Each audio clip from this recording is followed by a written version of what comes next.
Hello, everybody. Welcome to ARC PDX. I'm Wesley Ogle, and ARC is on the road this morning. We are in Hillsboro at the HOP Stadium.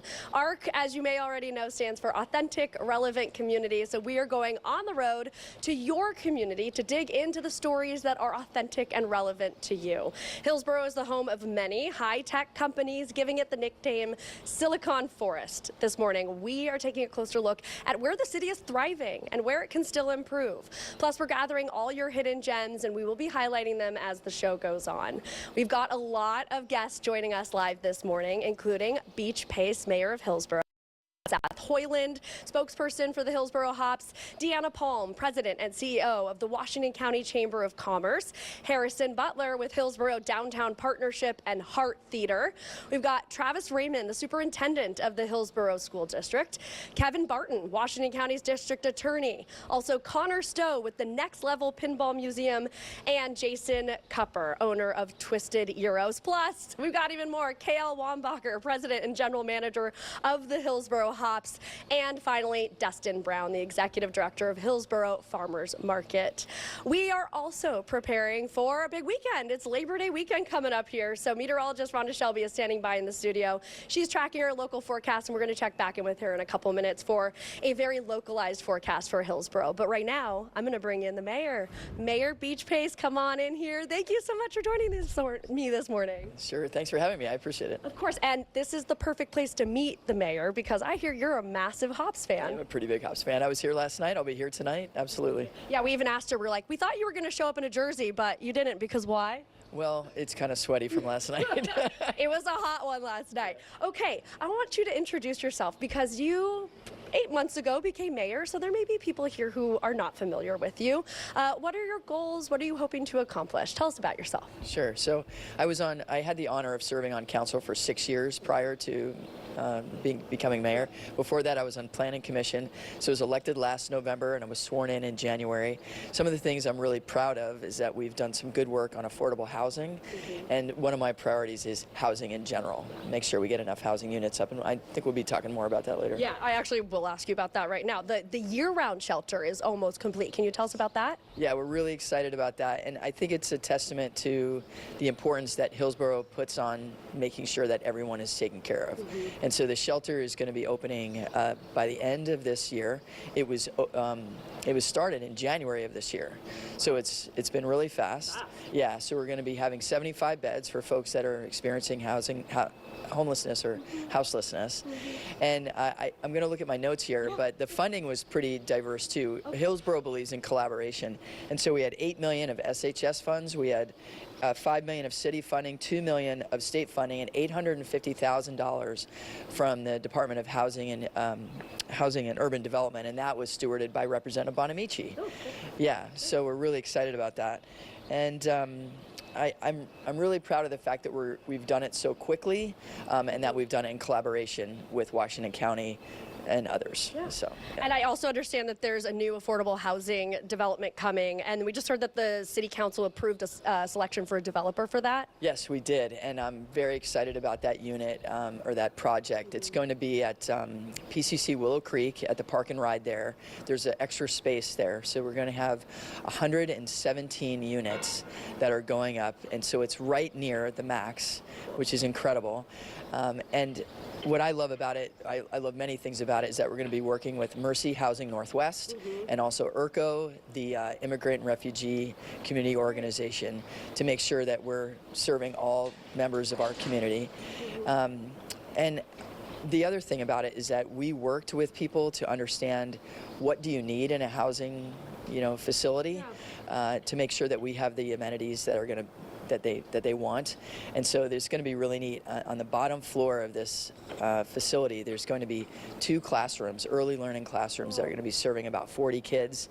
There's going to be culturally specific training. There's going to be parent engagement, all sorts of things to make sure that we're serving the people in the housing project. That's great. We can't wait to follow it when it eventually opens. We need to talk about the city's growth, because we want to talk about how you guys are dealing with all that, especially as a high-tech hub, including the investments in AI, AI, the data centers, the chip manufacturing. How are you guys handling that growth of the city? Yeah, so I think there's an interesting question of how we're handling it. It's like it's been put upon us. We've actually created this.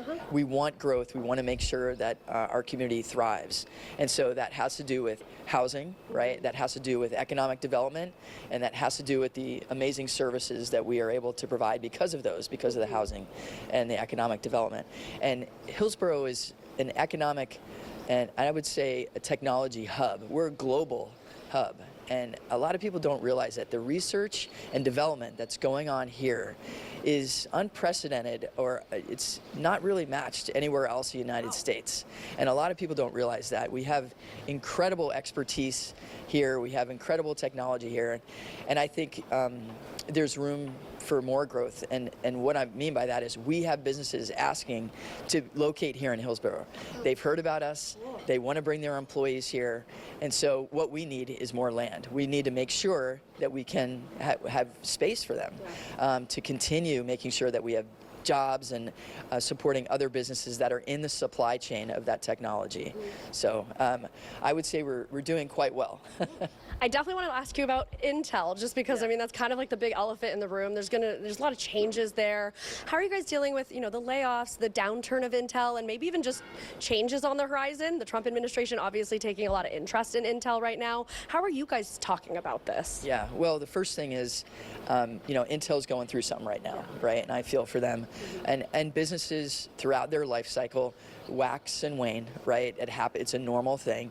Intel is in part that they're waning now, and unfortunately that's meant that 2,400 people have been laid off. And so first and foremost, I really feel for those folks. And what we're doing is we're having a job fair on September 24th at the Wingspan Expo Center to make sure that those folks can find jobs and stay here in Hillsboro. We want to make sure that we retain their expertise, we retain their knowledge, their institutional knowledge as well, and then maybe they can move to other companies in the area, other technology companies, which is a case for diversity. It's important to not just have one company, which Hillsboro strives to do. We're not trying to just rely on one company, but attract other companies, which I think is important to a community thriving and growing and expanding and making sure that we're meeting the needs of our citizens. Yeah. Okay, we have a couple viewer questions. Maybe only can get to one, but Hillsboro is a sanctuary city. Obviously, we're in a sanctuary state, and it has been since 2017. So what is the city's stance on the ICE raids? What are Hillsboro leaders doing in response? Yeah, it's a great question. So we are a sanctuary city. City Council years ago, about 7-8 years ago, voted on that. But because we're in the state of Oregon, we're automatically a sanctuary city. We're in a sanctuary state. So what that means is that our law enforcement do not in any way cooperate with ICE. ICE does their federal thing and we do our thing. And I think the most important message here is that we do not collaborate with them, we do not give them information, and I would encourage anybody who needs help, who is undocumented or documented, it doesn't matter, please call on our police services, because we will not ask your immigration status. We do not care. We want to make sure that people get served and that if there's a conflict that we help resolve it, etc. So we're not in any way collaborating with them. And as far as a proactive approach, we've done a webinar to make sure, and it's online on the Hillsboro City website, to make sure people know their rights, they know what to do. They have, there's an instruction pamphlet on there that tells you what to do if ICE comes to your door, etc. So we're proactive in that sense, and also working with other community-based organizations to make sure people get connected to them to get the information they need to respond to ICE properly. I'm going to end on something fun. Yeah, what is your favorite thing about Hillsboro? Oh, my favorite thing about Hillsboro is the people.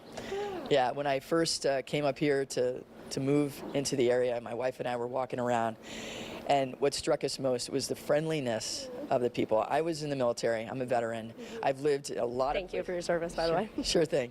I've lived a lot of places in America and overseas, and I have never been welcomed the way I was welcomed here in Hillsboro, and that has continued to be this case. So that's what I love about Hillsboro. Cool. Love it. Well, you're a great representation of the city, and we are grateful that you were here this morning. Thank you, Mayor Pace. Yeah, have a great day. Yeah, you too. Okay, we are going to bring now in, you can come on and have some coffee, chill out. We're going to bring in Seth Hoiland with the Hillsboro Hops. Oh my gosh, yes? Not sweaty, I promise. Did you guys hear that? It's not sweaty. Oh my gosh. Now I'd look the part, finally.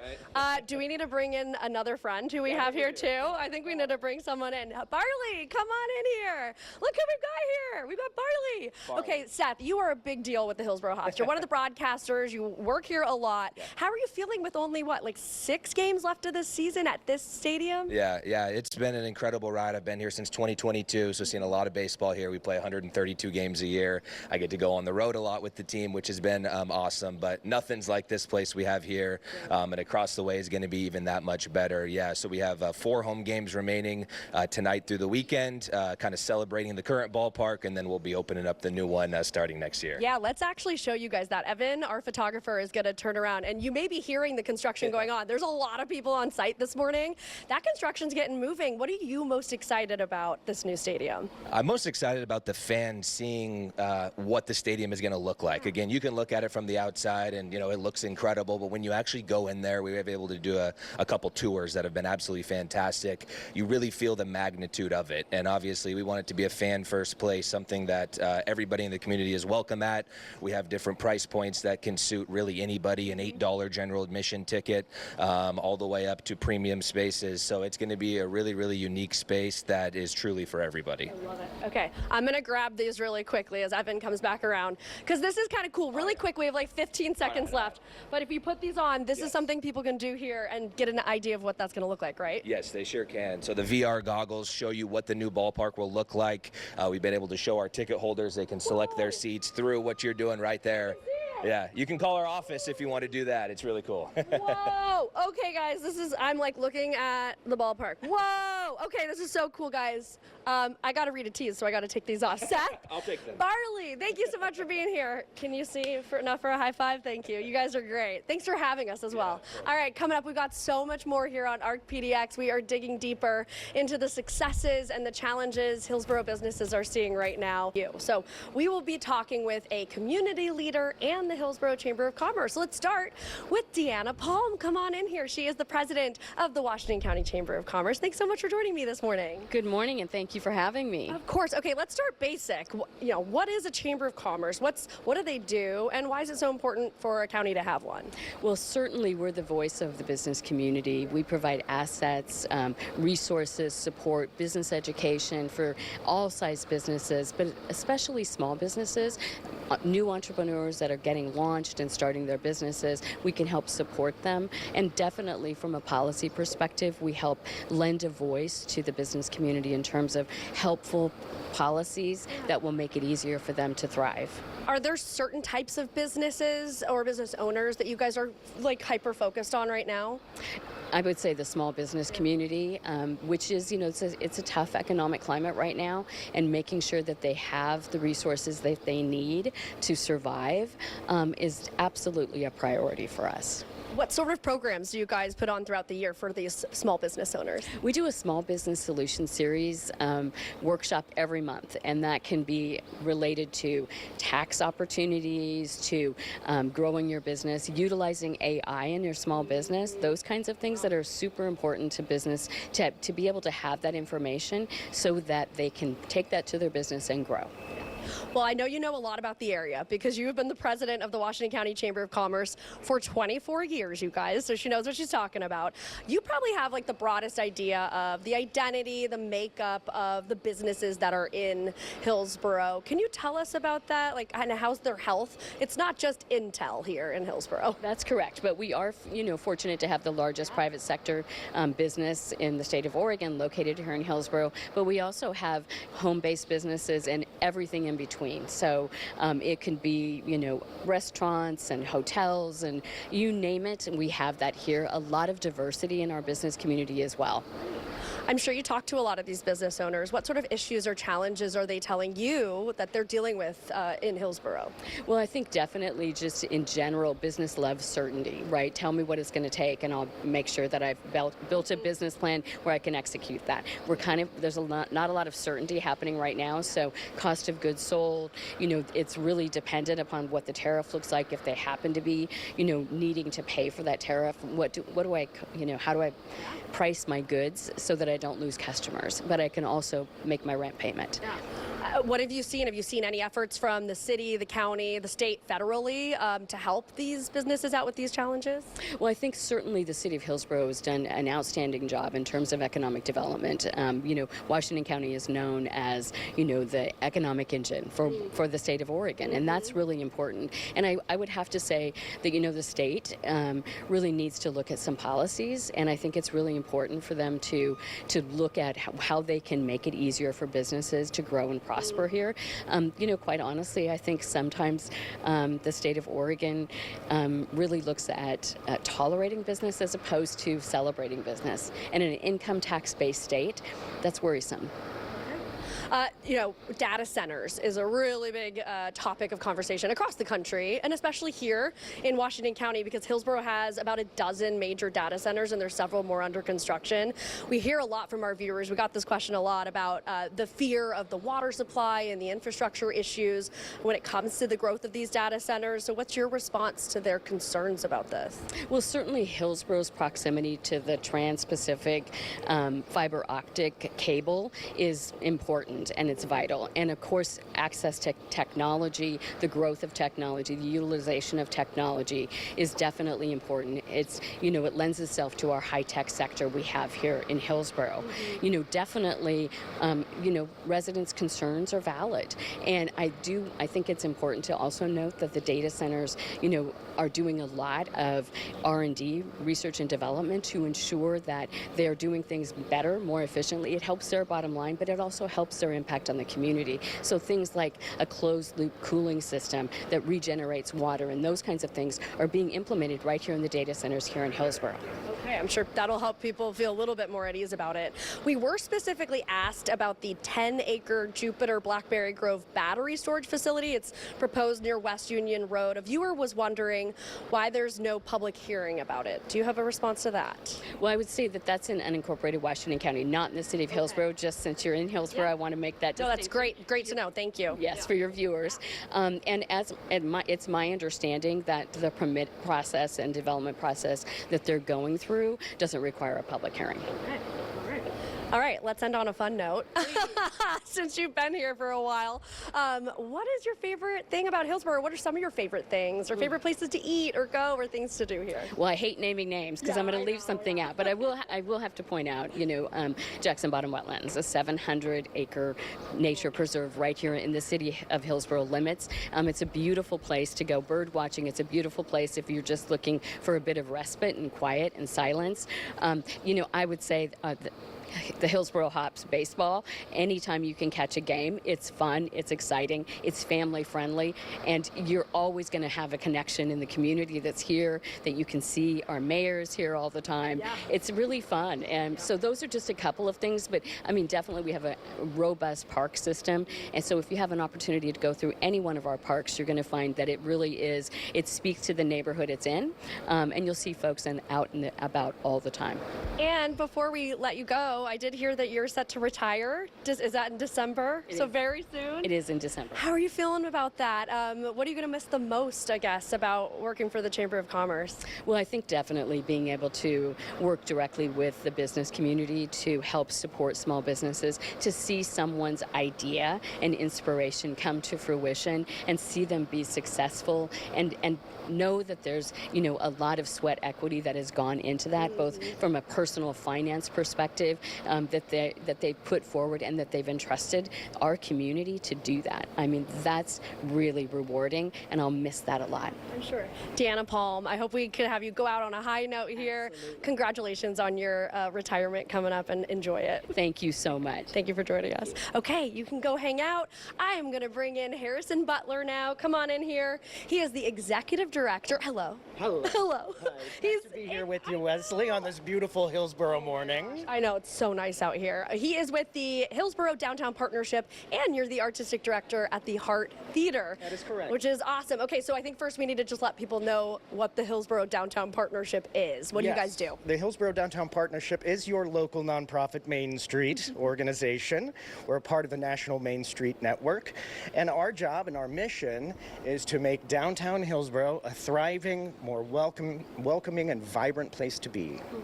So what have you heard from downtown businesses, like specifically in that downtown core, about whatever challenges or issues they may be facing? Yeah, and like many downtowns across the nation, our small businesses are facing challenges such as rising costs, economic challenges, getting people into their doors with all the online shopping. And I will say that downtown Hillsboro is actually rolling up their sleeves, working together, making events happen, and making downtown Hillsboro a place where people want to come, walk around, shop, dine, see a show, listen to music. The downtown Hillsboro corridor is the Cultural Arts District. Okay. So it's a designation, one of the first designations of cultural arts districts in Oregon, in the state of Oregon. And so our priorities are around public-facing art, streetscapes. The Hillsboro Downtown Partnership does beautification efforts. We collected over 50,000 pounds of trash last year from downtown. And this all helps to make downtown Hillsboro a better place to come, live, work, and play. From those, revitalization efforts, do you have any success stories to tell us about, or any positives that any of those business owners are telling you that they're seeing? Yeah, I think that really what is powerful is when businesses get together and work together to create more businesses, more opportunities for shopping, dining.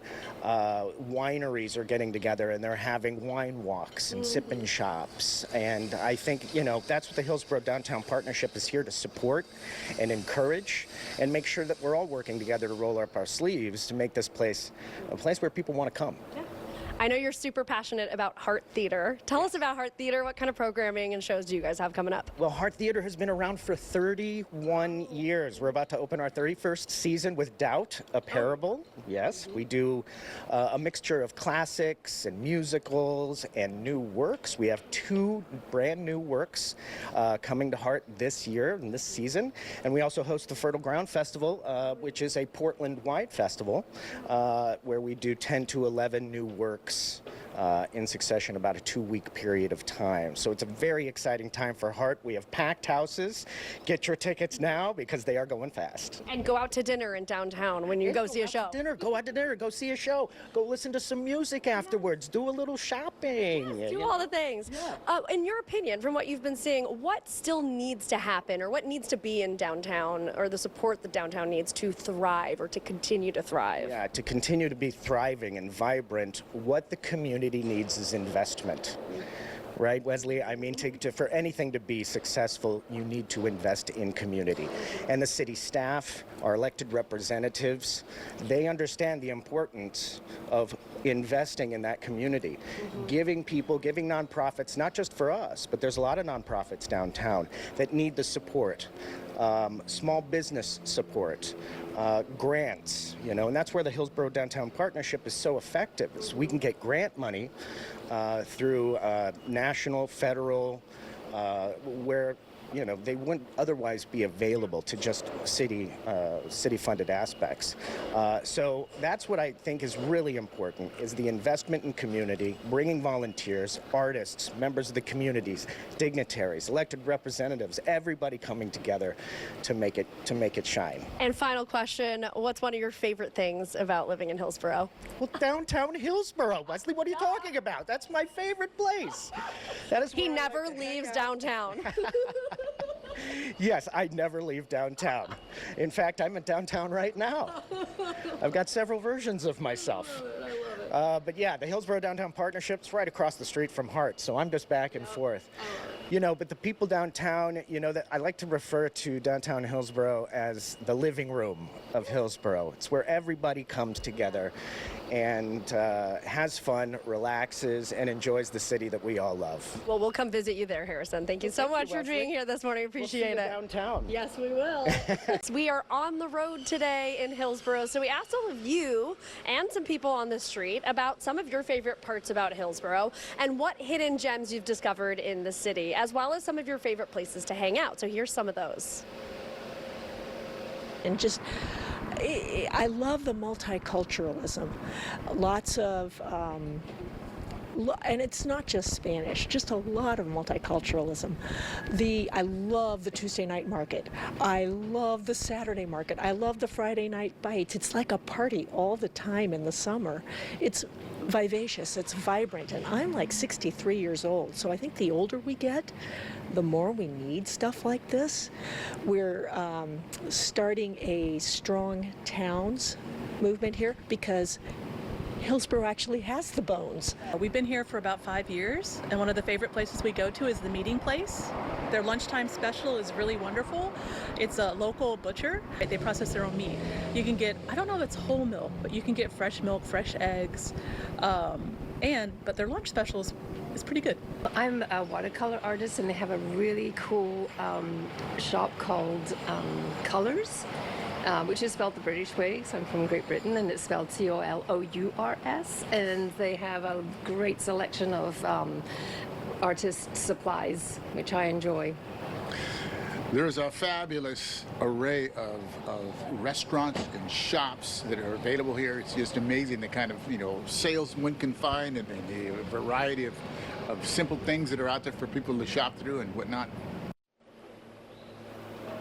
And thank you, everybody, for talking to us on the street. And tell us about your favorite restaurants and places to hang out, or some hidden gems that you think should be celebrated here in Hillsboro. And please share your videos and photos with us, and you might just see them here on the air during the show. Just go to katu.com/chime in and select ArcPDX as the topic, or you can email us at arcpdx@katu.com.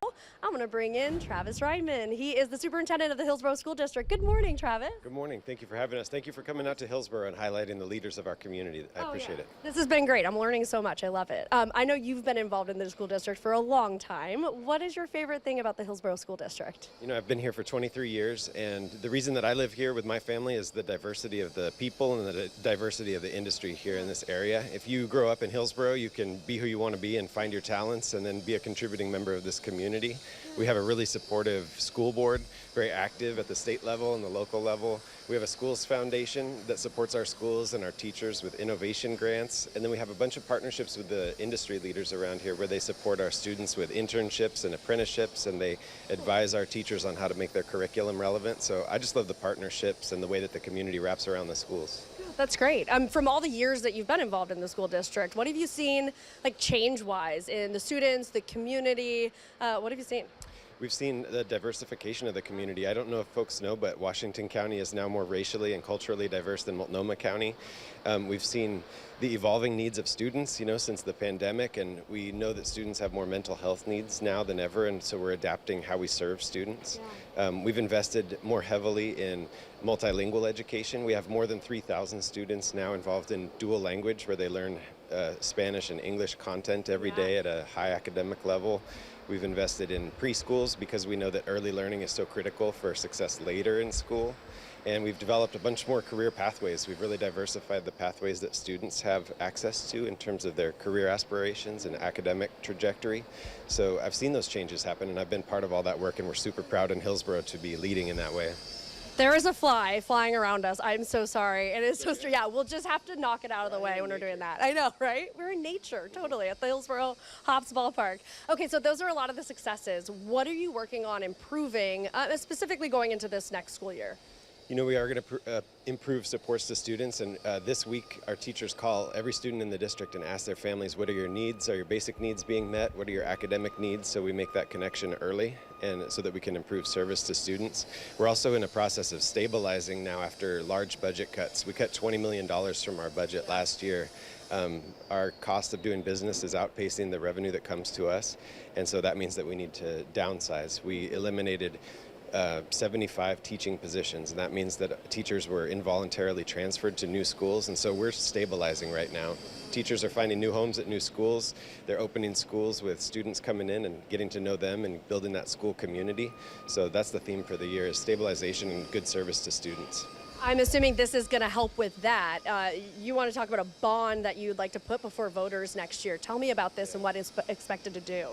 Yeah, it's I appreciate the opportunity to talk about this because folks sometimes don't know that the most meaningful way, the only meaningful way that schools can really invest long-term in tech infrastructure and facilities is by putting a bond on the ballot. So we tend to cycle through bonds, and in 2026 we have some bonds coming off the rolls, and at that time we're able to put a bond on the ballot that won't raise people's tax rates. It'll be a renewal bond. And with that, we'll estimate what our needs are in terms of facilities upgrades and maintenance that sometimes we have to defer because of our budget problems. And then long-term investment in technology and the tools that teachers need to teach kids. And that'll be an opportunity for the community to show its support for our schools for capital improvements that we otherwise wouldn't have the budget for in our operating budget. A lot of people are asking about the cell phone ban, the statewide policy that you guys have to put into effect. How are you guys prepared for that? How are the teachers feeling about that going into this new school year? We're ready, and we have outreach to students and teachers and principals at our schools to understand what the implications are of the restriction on personal electronic devices.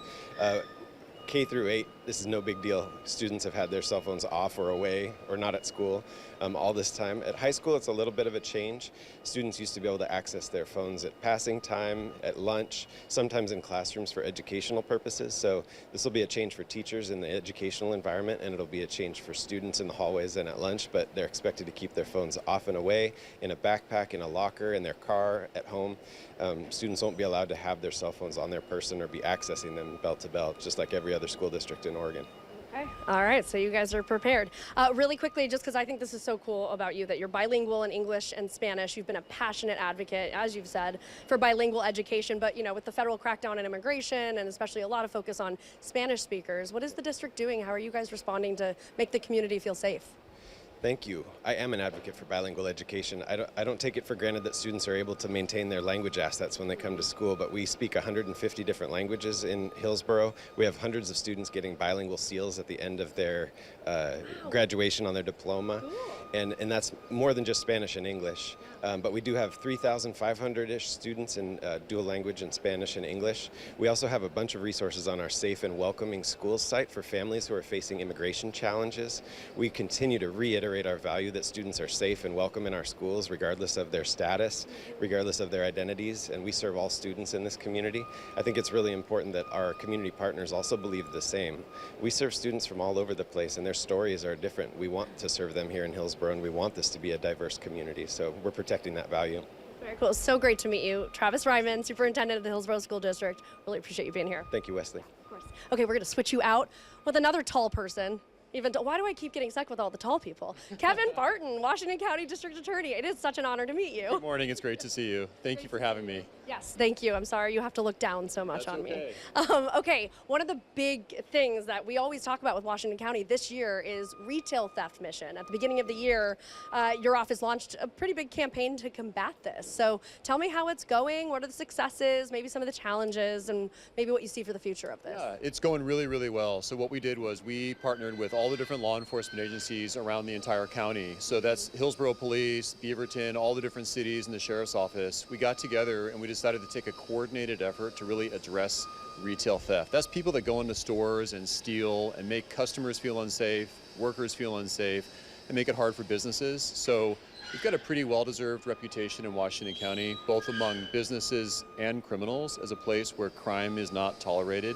That's what allows us to flourish and grow and have all the great people that you're having on your show this morning. And so we really want to make sure we keep that going. We've recovered tens of thousands of dollars worth of stolen merchandise. We've charged, almost 200 people additionally that we wouldn't have otherwise found had it not been for this effort. And we've really put forward a huge emphasis on making businesses and customers and workers feel safe. We also got some questions about the jail, because Hillsboro is Washington County's only jail. And in the last 8 months, more than 2,100 inmates have been released because of staffing and capacity issues. How is this affecting your work as the district attorney? It makes it really hard. So our sheriff is committed to having a functional, fully operational jail.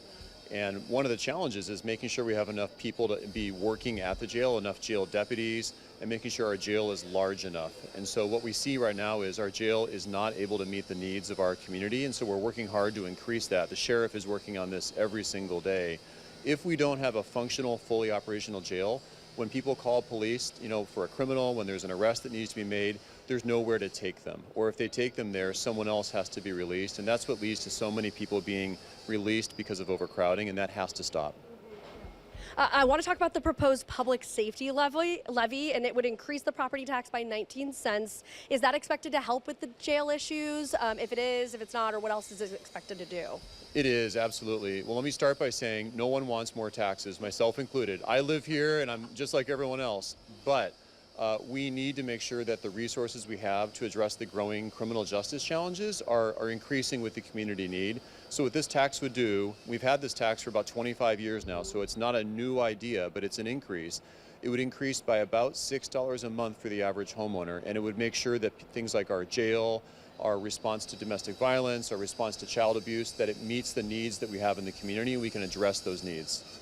So I recently was watching a press conference with Oregon Attorney General Dan Rayfield. He announced that Oregon was going to join a lawsuit challenging potential federal cuts, specifically the Victims of Crime Act. You were there at that press conference. Tell me about this act and why this funding is so critical, and are any other grants at risk for people in Hillsboro and Washington County?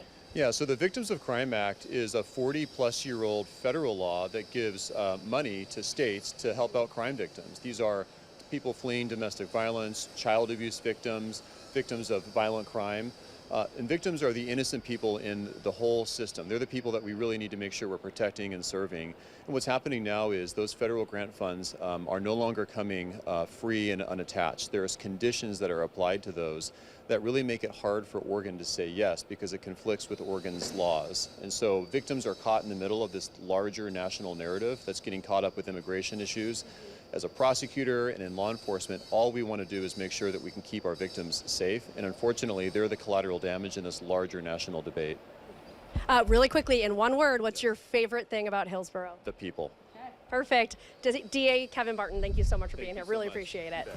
Hello, everybody. Welcome back to ARC PDX. We are on the road. We are at the Hillsboro Hops Ballpark right now, and I've got two local business people here. One of them is an owner. We've got Jason Kupper. He is the owner of Twisted Gyros, and we've also got Connor Stowe, the museum director of Next Level Pinball Museum. First, you guys have gotten some pretty big accolades, so I want to ask you how you feel getting those. The Pinball Museum was actually named Best Arcade by Newsweek in America. How does that make you feel, Connor? You know, we're just so excited. We opened in 2017, and we just wanted to build something that was exciting for mom, dad, kiddo, grandma to have fun. So we're about 20% of the size we were when we first opened, and every year we just say if people like us, we're going to keep reinvesting. So we keep adding to our collection, more games, more stuff on the walls, and so to be able to say we're the best in America now just makes us excited to keep getting bigger and better and just giving back to the community that have supported us for all these years.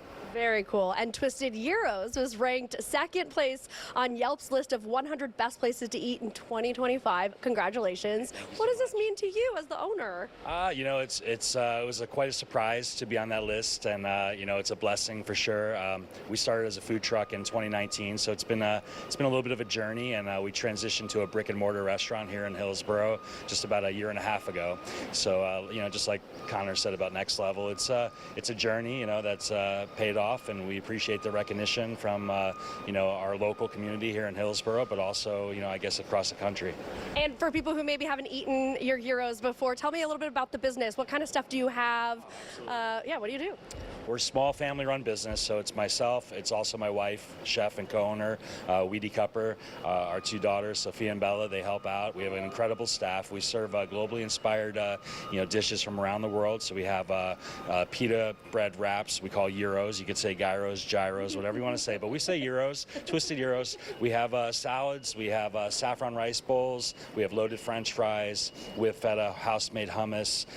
Very heavy influence of Greek, Mediterranean dishes on the menu, but we also have bulgogi beef, like a Korean-style bulgogi beef that you can also have three ways. We have a mango habanero chicken that is very heavily actually inspired from Jamaica, like a Jamaican jerk chicken. So a little bit of everything for everyone. Not just Mediterranean. That's very cool. And Connor, I want to ask you about the history of the Pinball Museum is cool because it really started with like one guy. Yeah, it started with a guy named Fred about 45 years ago, started collecting lunch boxes. Then he had a couple pinball machines and he said, you know what, I just want to like keep collecting. So he was a mailman for about 40 years.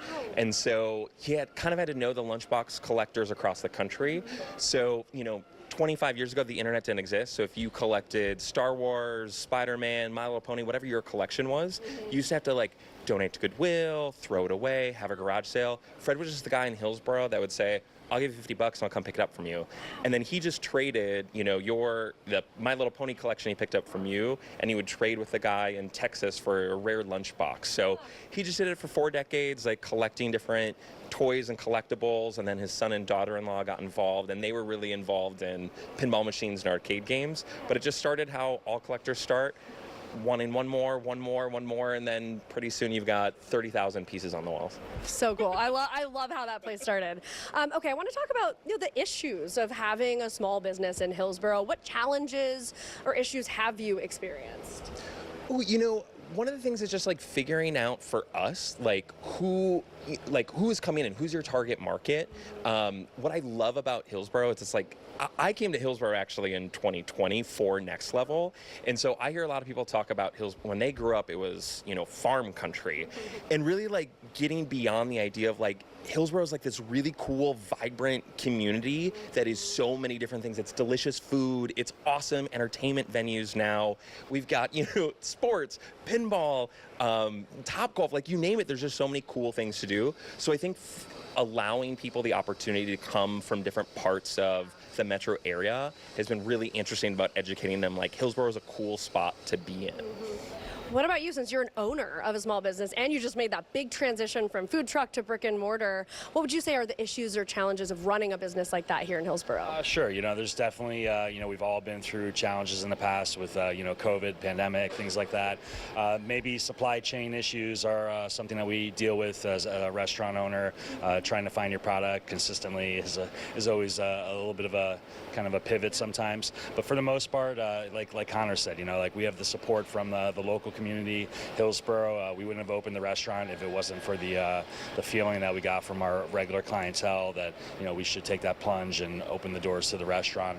But like he said, it's people coming from all over the metro area. We have a lot of guests that come as far as Troutdale or Salem. We won't know that until after they finish their meal, and I'll ask them, hey, have you been in before? And they say, oh yeah, it's our first time. We drove all the way from Troutdale or Eugene, even. So that's heartwarming. But yeah, it's a lot of exciting things going on here in Hillsboro. It's a great place to come visit, even if you're in Portland Metro, just to come over, take the hop over to Hillsboro. No pun intended, right? And we're so close to one of the best, the best wine country in the country. Willamette Valley is so close. It's all the farms are still here. You can pick berries. We have friends at a local Smith Berry barn in the Shoals area. You can pick your own berries, you pick. So a lot of cool things. With WNBA coming into town, also with the Thorns facility, the training facilities coming here, the new stadium. I mean, it's really exciting. So love living here. Our kids go to school here, and just great. And they go to Next Level all the time. So and Connor's customers come to the restaurant, so they have a wristband, so we get to know who's coming in and out the door. We love it. It's a 1-2 punch. You can do some arcade, get some Gyros. It's awesome. I knew you guys were friends, but I didn't realize you were really helping you guys out. That's great. Promotion. Yes, you got it. That's what you said. The community is great. I do want to ask you though, just as a small business owner, are there places that you think the city or the county can improve for small business owners like you? I think the Chamber of Commerce for Hillsboro does a great job of connecting the dots with local businesses. I think, to be honest with you, not really that I see. I think it's a small knit community. A lot of people think it's the big businesses here, but people live, breathe, and work here in Hillsboro. Okay, last question, unless you had a thought. No, I think the same thing. Like, I think, as we said, we're like a 1-2 punch, but I think that's how we see success in Hillsboro is like lifting each other up. So the more like community events, the more ways for like businesses connect with businesses, like that is what we've seen has been really helpful. And really quickly, in one word, what's your favorite thing about Hillsboro? Pinball. Pinball. Duh. Gyros. Come on, guys. All right, Jason and Connor, thank you both so much. You guys are fantastic. Thanks for being here. Of course.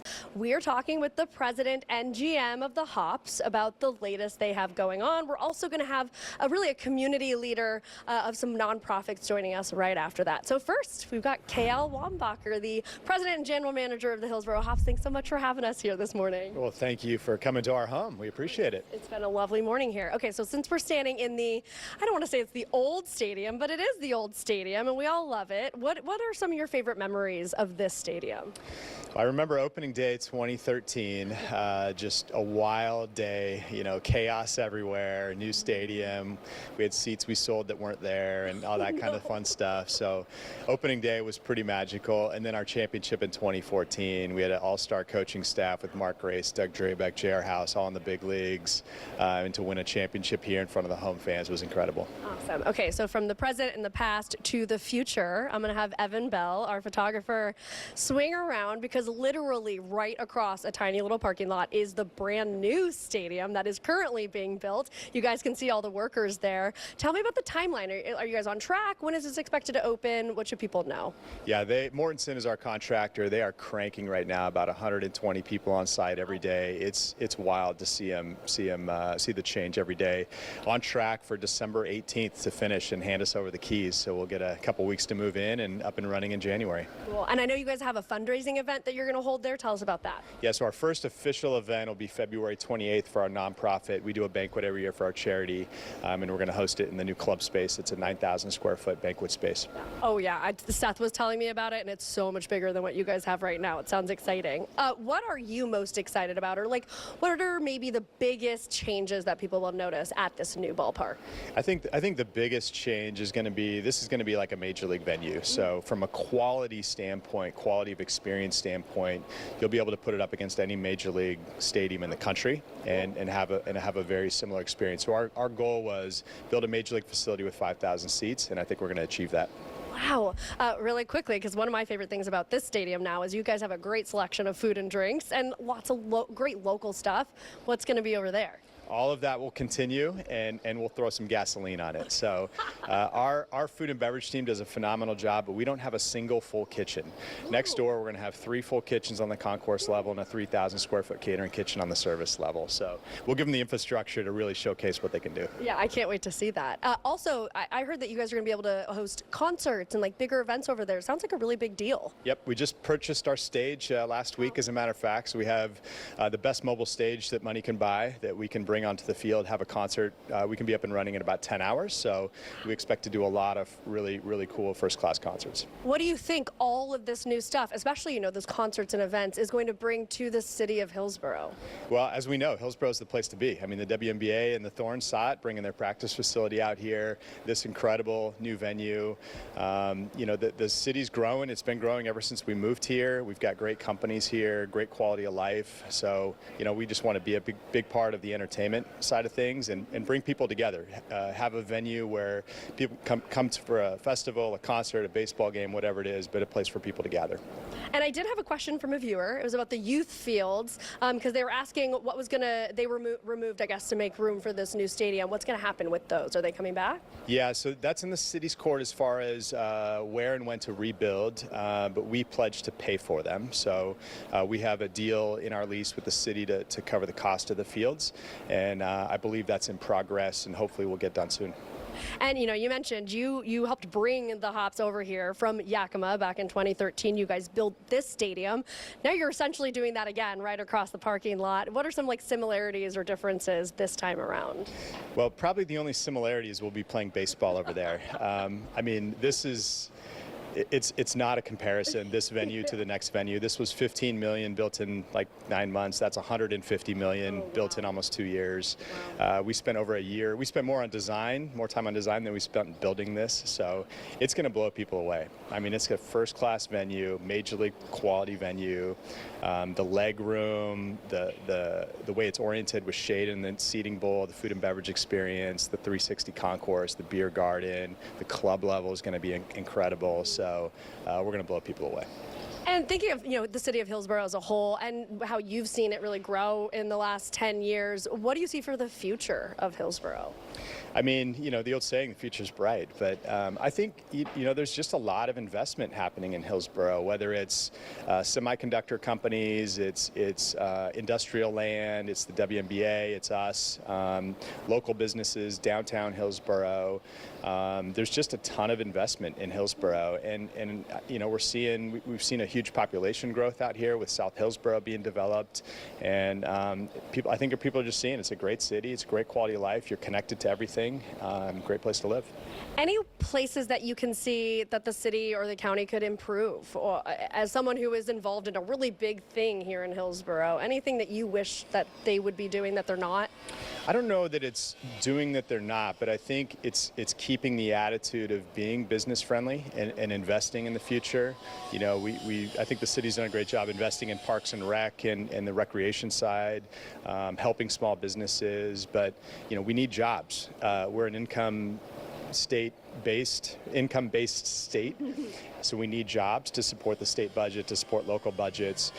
So continuing to be business friendly, continue to make investments so businesses can invest in their own future, and just support everything we can on the corporate side. And last question, since you live in Hillsboro, what is your favorite thing about living here? I think my favorite thing about living here is just the connectivity. I mean, it's an hour to the Oregon coast. You're in downtown Portland in 15 or 20 minutes. And just the park, tons of great parks, good schools. There's so many advantages to Hillsboro.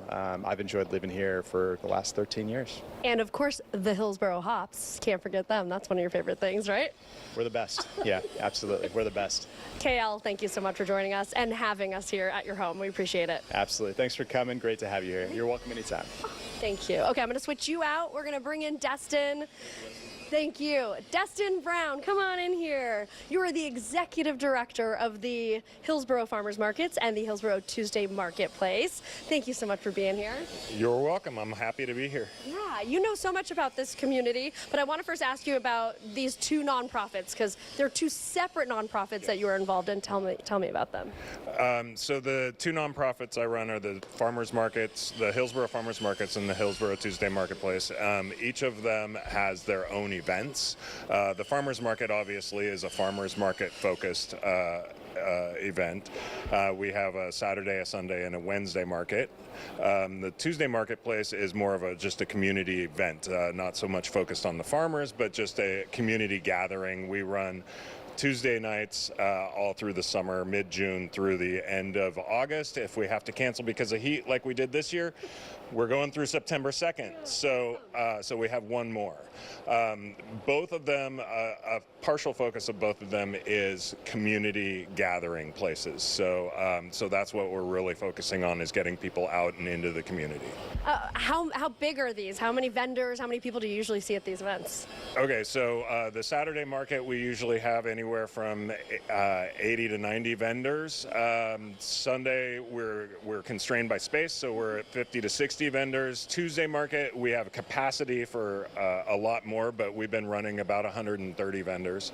And so for attendance, Tuesday market can have anywhere from 6 to 10,000 people come out a night. And then Saturday market's right around 4,500 per day. Sunday's about 3,000 people that come. Why do you think it's important to have these markets here in Hillsboro? What do they add to, you know, the vitality of the city and the how great it is to live here? Well, both of them have different missions. So the farmers market is really agriculture supported, food access, that sort of thing. We help with SNAP, EBT, and things like that. We have our matching programs through OFMA and the Farmers Market Fund. So that the food access is really important in that regards for the farmers market. The Tuesday market, we bring a lot of people downtown. That 10,000 people, we see that translate into dollars for the downtown business. We see people getting together with friends they haven't seen in a while. I had a photographer ask me, what do you want me to get pictures of? I said, the one thing you're never going to get, which is people greeting people that they haven't seen in forever on the street. I see it every week, and it's just amazing to watch. What sort of issues or challenges do you hear from some of these vendors or business owners about, you know, doing business here in Hillsboro? For most of the vendors and even the businesses that I talk to, staffing is their biggest problem. Getting reliable staff to show up and well, I mean, it's care like they do, right? And you can never have somebody care about your business like you do. But staffing just in general is their biggest issue. And so how can people find these, and how can they maybe get involved with these markets? So we have great web presences. The Tuesday market is Hillsboro. Let's see, it's tuesdaymarketplace.org or hillsborotuesdaynight.org, and then the farmers market is hillsboromarkets.org. And last question, what is your favorite thing about living in Hillsboro? So I've been in Hillsboro for 25 years, and so there's a couple of things. I'm going to hit two of them. I live and work downtown, or I don't live downtown, but I work downtown, and so I'm down there a lot. And for as big as Hillsboro is, the downtown corridor still has that small community feel, which is amazing. But from living here for 25 years, I've seen Hillsboro grow. And I love the fact that they're growing with intention. They're putting parks and community spaces everywhere. Cool. Destin, thank you so much for joining us this morning. We appreciate having you here. Yep.